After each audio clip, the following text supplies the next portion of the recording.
and on we'll go. Hello, my name is Edgar Cahn, and I'm your host today for Taking Back Our Economy, a podcast made by the Community Exchange Alliance. We're a learning community with many years of experience in developing communities and in looking at the current monetary system and alternative mediums of exchange, such as sharing, swapping, gifting, and local community currencies. We believe that by sharing what we and our guests speak to and what we have learned, that we will motivate others to join us in the work of reducing the disparities caused by today's ever-increasing fixation on the pursuit of money. Today, my fellow founders of the Community Exchange Alliance, Anitha Beberg, Christine Gray, Tim Jenkin, and Martin Simon, are joined by John McKnight from the ABCD Institute in the United States. John, it's rumored that you were a traveling Ohioan who lived in 7 neighborhoods in small towns in the 18 years before you went to Northwestern. That then you went into the Navy, that after 3 years in the Navy, you returned to Chicago, really to when you learned Alinsky's method of organizing, and then you became the director for a time of the Illinois American Civil Liberties Union. After that, you were appointed Midwest Director of the United States Commission on Civil Rights. And then you went to Northwestern University really to create the Center for Urban Affairs, which became the Institute for Policy Research. And it was there that you really developed a revolutionary guide called Building Communities from the Inside Out. And this was a development strategy that has been practiced, is being practiced, but not just in North and South America, but Europe, Africa, Asia, and Australia. As an aside, you were also one of the trainers of somebody called Barack Obama, and he learned his skills in community organizing from you. Not so bad a disciple. John, you joined Peter Block in practical explorations of how communities become villages with the capacity to raise their children in a book, The Abundant Community, Awakening the Power of Families and Neighborhoods. We're going to ask you some tough questions like, where did your thinking begin? And where did it go? And how did it develop? And what was the framework that you shaped? And what are the initiatives that you see? So with that, I'm going to pass the baton to you to share probably a slightly more accurate description of your life history. But that's All right. No, that was a good description. The question, I guess, to begin is, how did this whole idea come about? And it came about this way. I had been in the main a neighborhood organizer and involved in the civil rights movement, both. And then the university, when I was about 40 years of age, the university I graduated from, which was Northwestern in Chicago, invited me to come and help start an urban training center. I thought I'd try that for a couple of years, although I stayed for all the rest of my working life. And when I got there, I was supposed to understand we had about 24 urban researchers, right, from the social sciences mostly. And to start, I needed to get to know what they were researching about, and and then try to connect their research into local communities where I was pretty well knowledgeable. Right? Well, when I went around and talked to all these research people, they're wonderful people, but they had one thing in common. And that was that as they were doing research that they thought was about cities and low-income people and neighborhoods, right? All of their research was focused on the problems, deficits, and brokenness of neighborhoods. Well, I had been organizing in neighborhoods, for 20 years. I knew what was in neighborhoods. And it seemed to me that what they were doing was looking at half the glass, the empty half, and that they knew nothing about what was there in a neighborhood. What were people doing that was making things better? How did citizens really produce a future? They were, they were completely, they did not understand what was being produced. And what they did do was research that was what we called deficit-oriented research. And they started with finding out all they could about an empty half of a neighborhood. And that's called a needs survey, right? Well, I must say that while these were nice people, I was offended. They had no knowledge of, I don't even know that they had respect for the productive capacities of local people working together in neighborhoods. And so, since it was a university which purports to be about truth and facts, I set out with a colleague of mine who was also a neighborhood organizer, who I brought on board, Jody Kretzman. And we did research for 4 years in which we went to cities all over North America and went to neighborhoods and collected from people stories about what people there had done together to make things better. And we ended up with over 2,000 of those stories. Mm.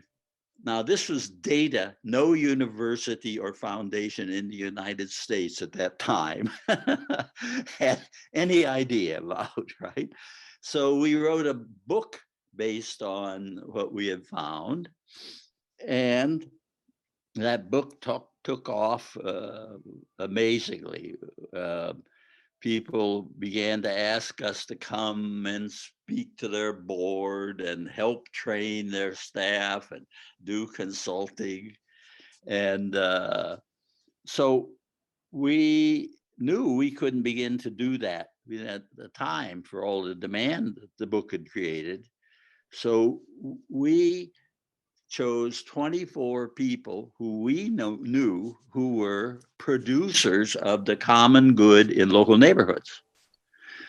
They were practitioners, and we brought them together and formed what was called the faculty of a newly formed Asset-Based Community Development Institute. And so that's how this whole thing got generated. It got generated because people who were credentialed about sociology and political science apparently had missed the fact that on the ground floor there are people called citizens who produce things, who connect things. And so that's how we got started.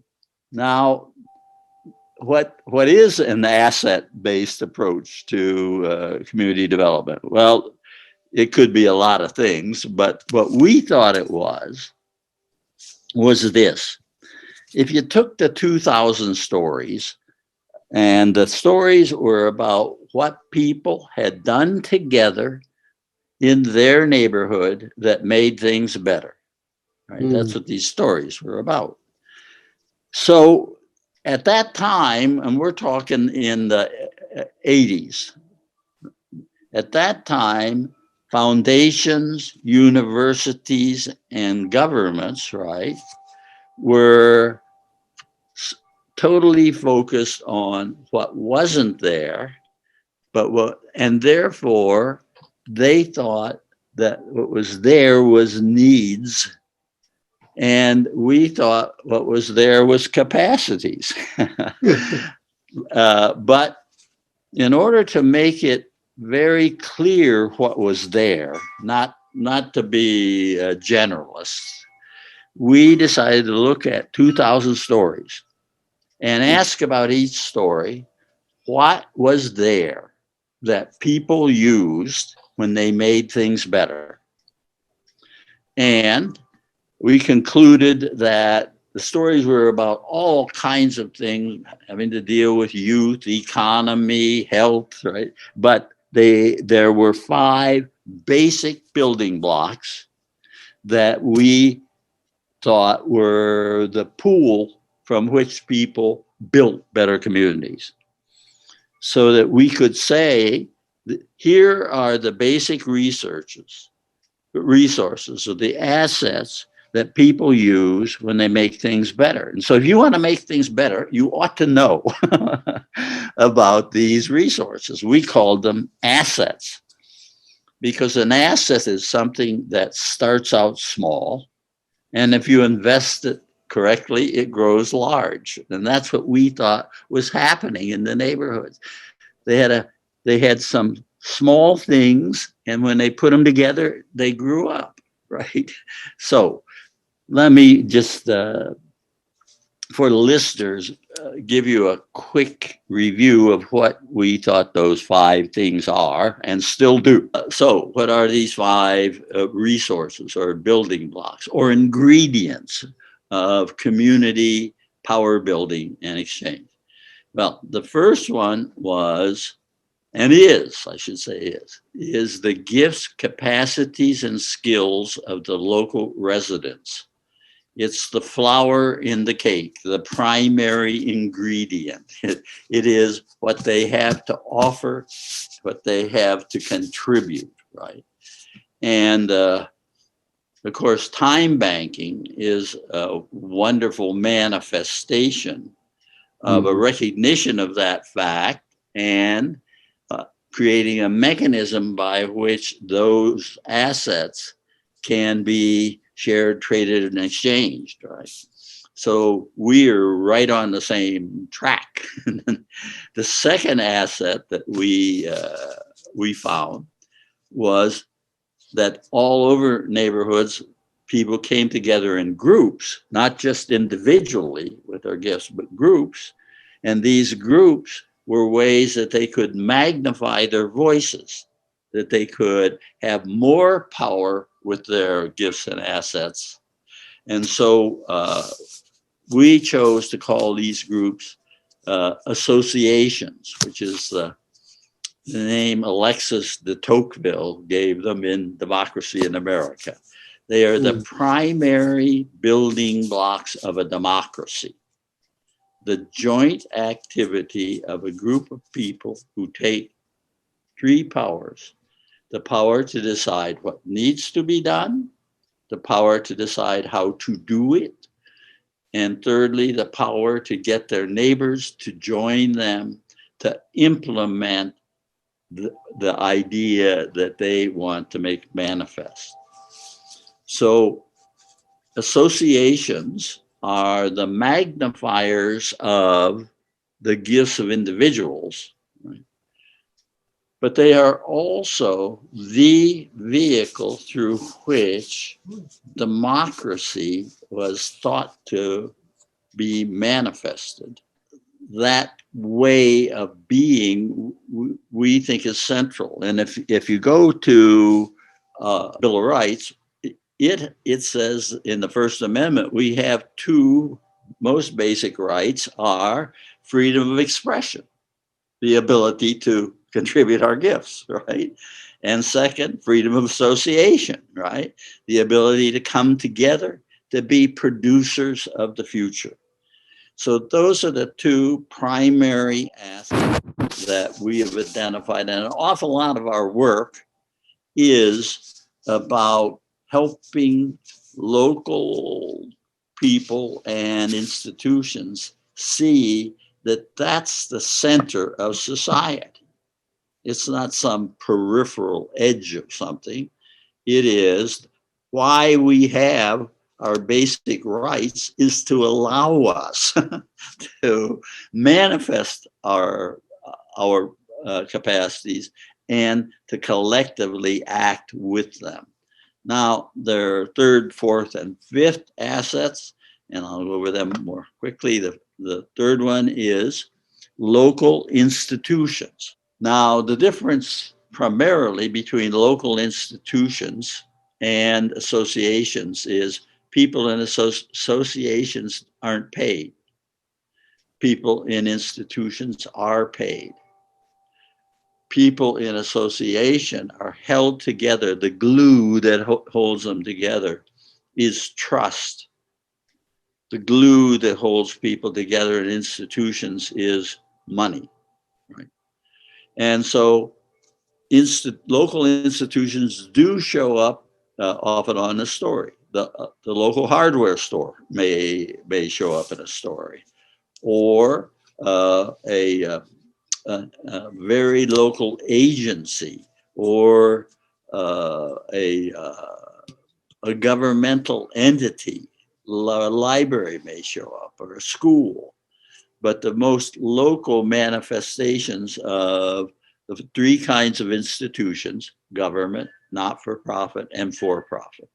And if they are there, they appear off and on as a resource in the story. The fourth asset is key, and it's where I think Edgar and I first came together, right? And we called it exchange.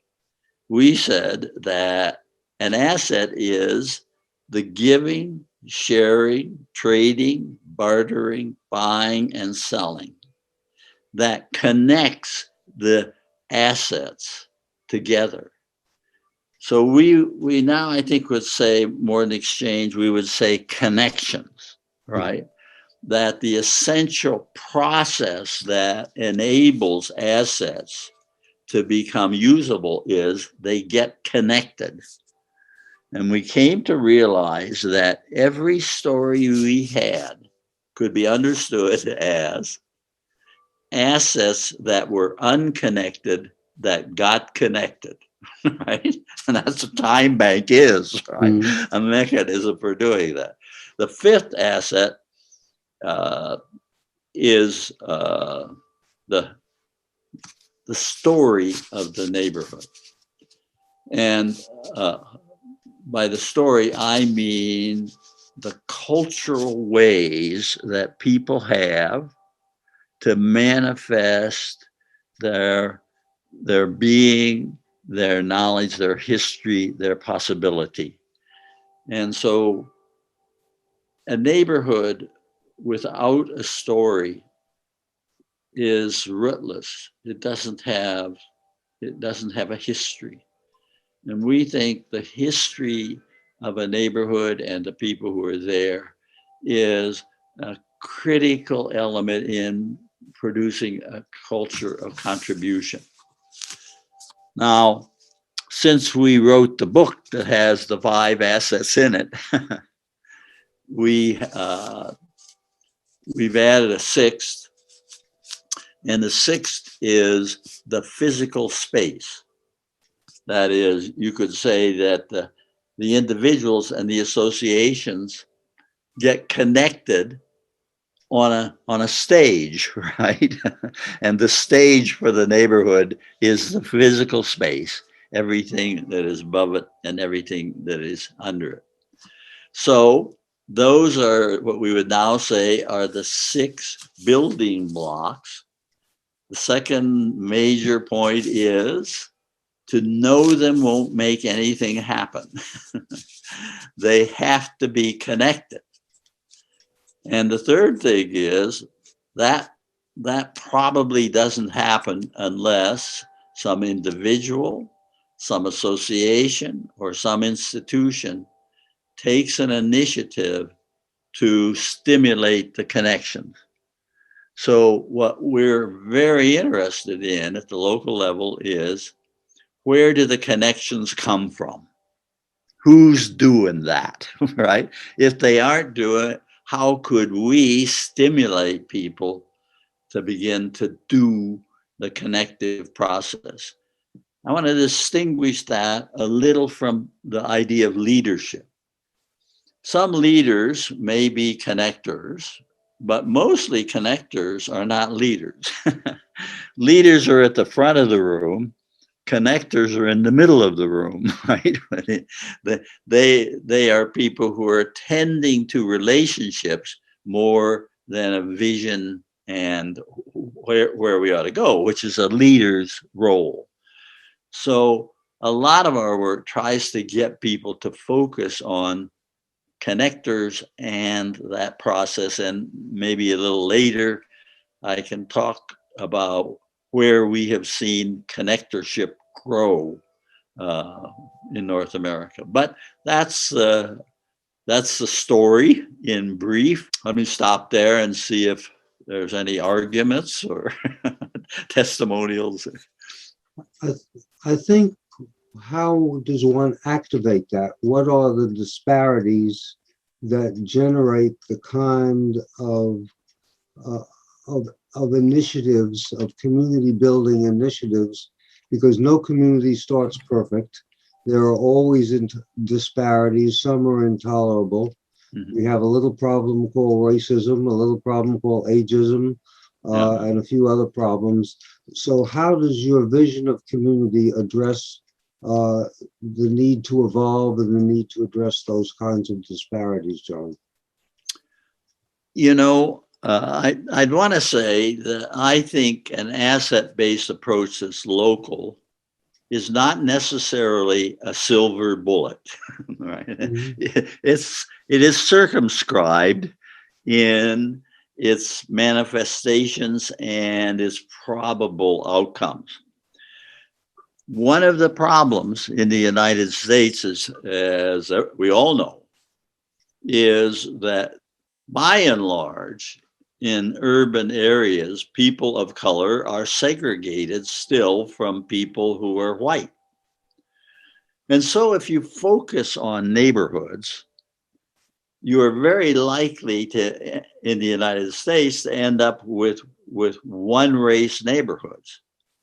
And so that's the truth that I think we really have to recognize, so that the question for us in the framework you're talking about is, first, what are the methods by which relationships within a neighborhood take place that ensures that people at the margin become a part of the center?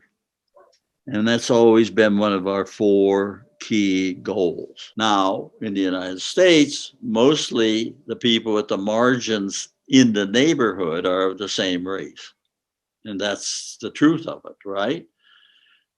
On the other hand, we think that if you have an associational focus, that a way to begin to have a discourse and a discussion about power and about possibility is to have an association of associations, Mm. an association of neighborhood associations that are active together, that bring people together to act and discuss, right, what troubles them or what they have in common.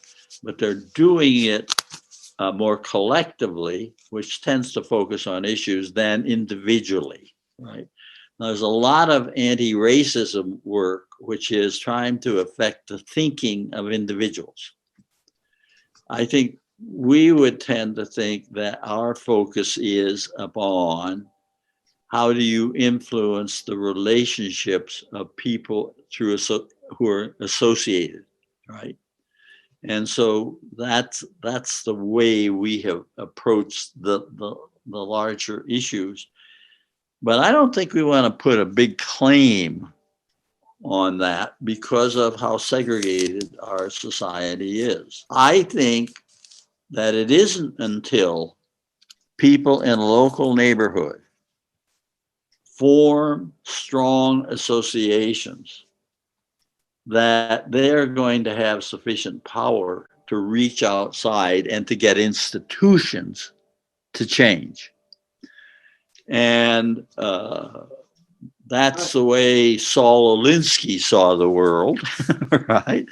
He put together power organizations made up of local associations that had the power to create conflict and put enough pressure on institutions that they would change. And so I think there are two sides to this, the power to reach outside and the power to build inside. And how do you activate the power to build inside? Because that's been your focus, in effect. Right. What energizes the building of community as you see it? What are the ways in which that can be done? Well, there are a lot of ways I think that people try, but the one that we have more recently thought may be the most effective is to say in a neighborhood, you see this block, you see those apartment buildings or houses or two flats in that block. There are people on that block who are waiting to contribute to the well-being of this community. You know what's missing on that block? Nobody who's issuing the invitation. There's no connector. And so what we do is a lot of work with people at the block level, helping them identify who are the people already who are most connected and how can we build on them. And an approach that we have found most effective is actually to go door to door and ask people about what they have to contribute. Now, the connector who does this is doing three things at one time. If I sit down with you, Edgar, and I say to you, I'd like to know about your gifts and your skills and your passions and what you know well enough to teach. By that act, I do two things at once. I get the information that I can use as a connector, but I now have a relationship with you. So that when I see the connecting possibilities, you and I are friends. We're from the block, right? So I am building a relationship, getting connective information. And the third thing I'm doing is looking, as I talk to Edgar, and I'm thinking, does Edgar seem to respond to this? He seems especially interested in what I'm doing here. And so maybe toward the end of our discussion, I'll say, well, what do you think about this kind of thing that I'm doing? And Edgar may say, you know, I am really impressed. And I'd say, would you like to join me? Right? So I'll sit back. And Edgar will say, yes. Now I have two connectors on the block, right? and Edgar's going to join me. And before we're done, we're going to have 4 or 5 at a kitchen table who know about all of the possibilities that people there are willing to contribute to. And we can begin to make the connections that build what I call the associative world, right? That reinvigorate the idea that we are producers, right? And that's, I think, the bottom line. That is, are people ending up connected in such a way that they are beginning to produce the well-being in the neighborhood. Now, I have to say that's not what's being taught in graduate schools. Right. And so I wonder if there are models or prototypes or places where that training is moving forward and that people can look to, that you see as examples. Yeah, we work with a fair number of small neighborhoods, right? But the best big scale, because everybody wants big scale, roll it out, right? But the big scale example is a city of 1 million people, Edmonton in Canada. Really? And it has now, it's, it's pretty big with 1 million people. And it has now block connectors on about 2/3 of all the blocks, right? Wow. And it all began with one block and teaching other blocks and other blocks, and it grew. But on those blocks, so many things happened that made the neighborhood better that the city began to notice it, right?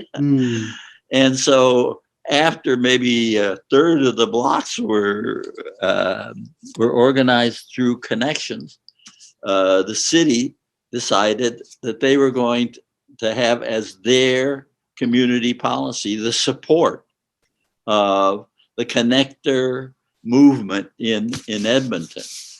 And so now, if you talk to the people who are in the city government, they would say what's happened is these people are doing all kinds of things that they used to ask us to do, right? They think they have something to do with health. They're not coming to us and saying, oh, you're the people who have a health department and you make us healthy, right? They understand they make themselves healthy. And so that's the shift. And I would say we think a lot today about a word refunctioning. That what has happened over the last century in urban America and really all over the Western world, right, is that the functions of a local neighborhood have been taken over by institutions, especially social service institutions and government, so that the power to produce has diminished and diminished and diminished. And being a neighbor has lost meaning. And being a citizen gives you nothing to do but bitch and moan to the government, right? It's a full-time job, yeah. That's right. So a lot of our emphasis is on beginning to think, how do we connect who we are so we'll be healthier? How do we connect who we are so we'll be more secure? And the same thing in terms of wisdom and knowledge, and in terms of environmental sustainability. So we think there are 7 functions that neighborhoods have performed in part or in whole that have been lost. And that the connective process is one by which they build their capacity, once again, to be a village, for instance, that can raise a child, that doesn't say the raising of a child is what schools do. We have more to offer in raising children than the school does. But it's all within us, disconnected, not activated. And that's what these connectors are about. And your 7 connectors, your 7 processes or issues? let's see if I can remember them. They are health, security, education, meant not what a school does, right? Food, environment, economy, and children. That's exciting. And that is to say, there are a lot of institutions that are designed to do all kinds of other things we need, right? Not against them. But if you look through 2,000 stories of where people took on something, what is it that they were focused on? And it's those 7 things where we have strong evidence that a well-organized, well-connected neighborhood can have a big impact in those 7 areas. So the sort of the functions that are natural to a neighborhood, just as, the function of making an automobile is with the institution of the Ford Motor Company. But our natural functions are those 7 areas of work. That's exciting. Shall we open it up now, Anitha? Would you Yes, proceed to yes. do that? How do we do that? Okay, Christine, would you like to start? Yes, I will start, and I'll actually start from our experience, something that I've noticed with time banking. I have a question which arises out of what I have seen of time banks, which is that time banks generally thrive, at least starting out, they thrive in communities where there is what I would call excess spare capacity. They're not on the line. And communities where everybody is financially sort of on the line, they don't have spare capacity either of effort, time, or money. It's really hard for them to come together in the way that you describe, in part because the institutions that are there divide them up into little pieces, to be sure. So all of their time gets used in going from one to another to another to another to get the things that they need as they need them. And the ones that really, where the members of the community come together, they've got a bit of spare time, spare resources, spare this, spare that they can use for giving to others. And I wonder if you've had any sort of seen anything like that, and how you deal with that if you have. Well, let's start with the institutions. One reason that people locally don't engage in powerful action with their capacities and gifts is because the institutions are constantly invading their space and taking functions away, right? So there is always a struggle, I want to say, that underlays this, of pushing institutions back. And it's a symbiotic relationship. If they get pushed back, the space for us to fill functions grows, okay? Now, in terms of, if I'm hearing you, you're saying that in lower income communities, you think people don't have the time or energy that they might in upper income neighborhoods.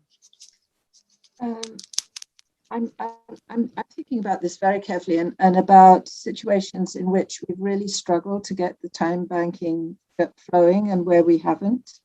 Yeah. And in the areas where we haven't, people can come together and then they fly apart because there's an emergency happening, or they just can't make it, and again something will start and then it doesn't gain traction. Yeah. It starts and then doesn't gain traction, starts and doesn't gain traction. And I've put it down, at least what my hypothesis is that because they're dealing with one urgent situation or another after another, it intrudes on their capacity to keep doing what you have to do, which is do things over and over and over again to make them build. Yeah.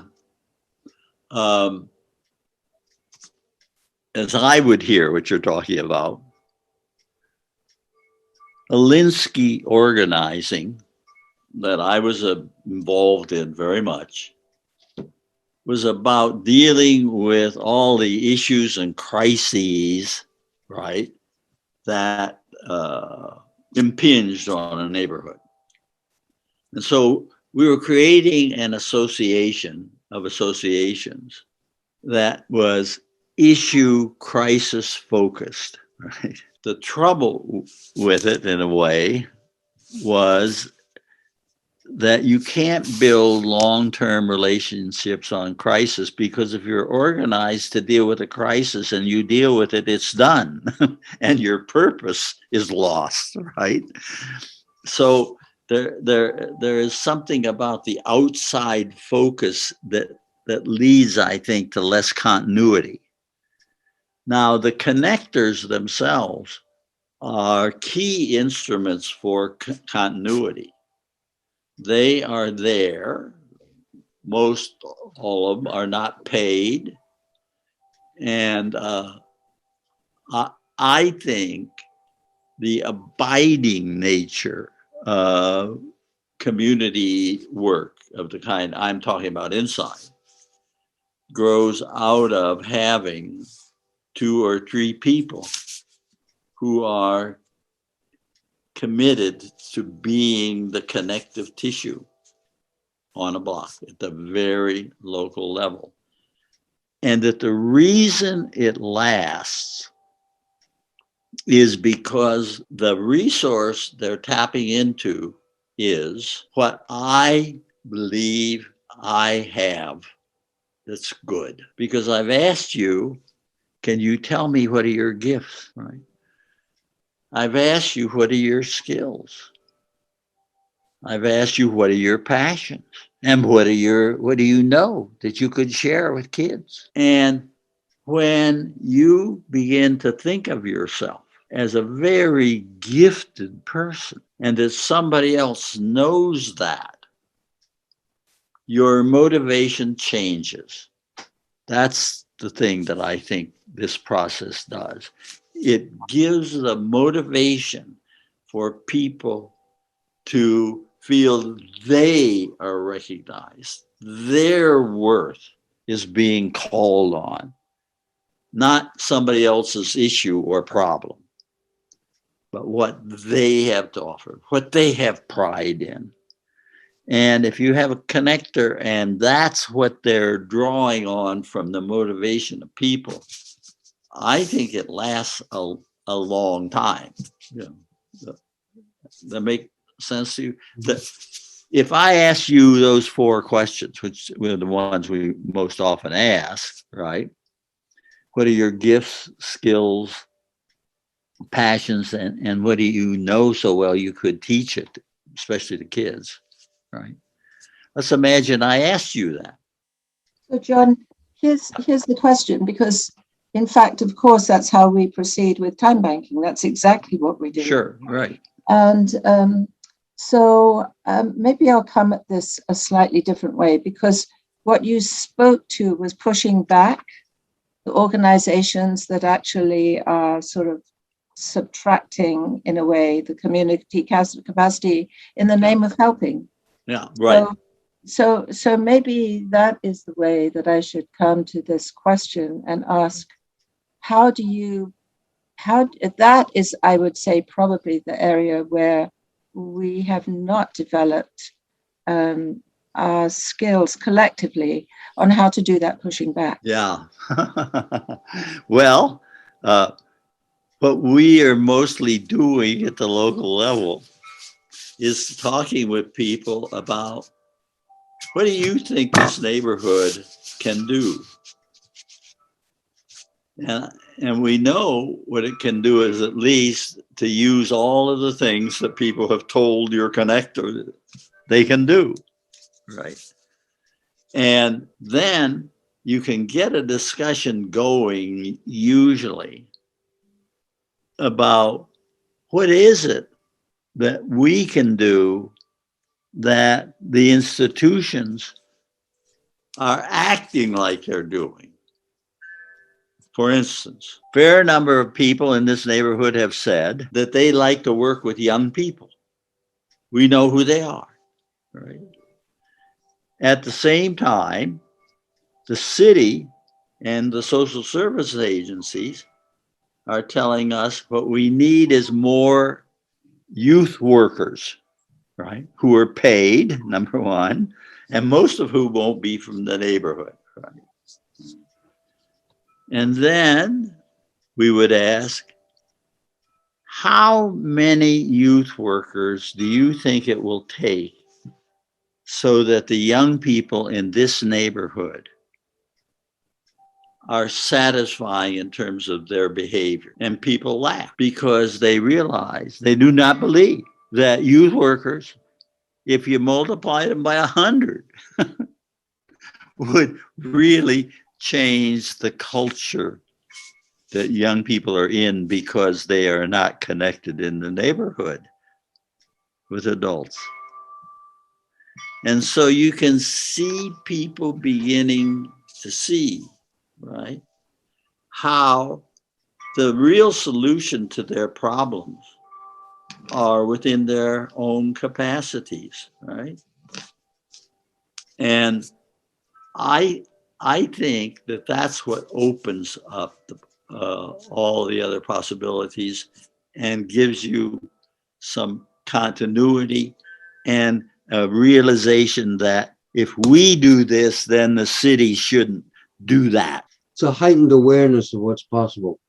That's right. And the idea, which is very difficult for most people to see, that as the government and the social service agencies do more and more, there is a loss of our doing more and more. That it tends to be a zero-sum game. Please check us out at www.communityexchangealliance.org or on Twitter at @com_exchange. You can also participate and partner with us as an individual, a network, a platform, or a community. Thanks so much. No, I don't wanna waste what's left. And on we'll go through the wastelands, through the highways, till my shadow turns to sun rays. And on we'll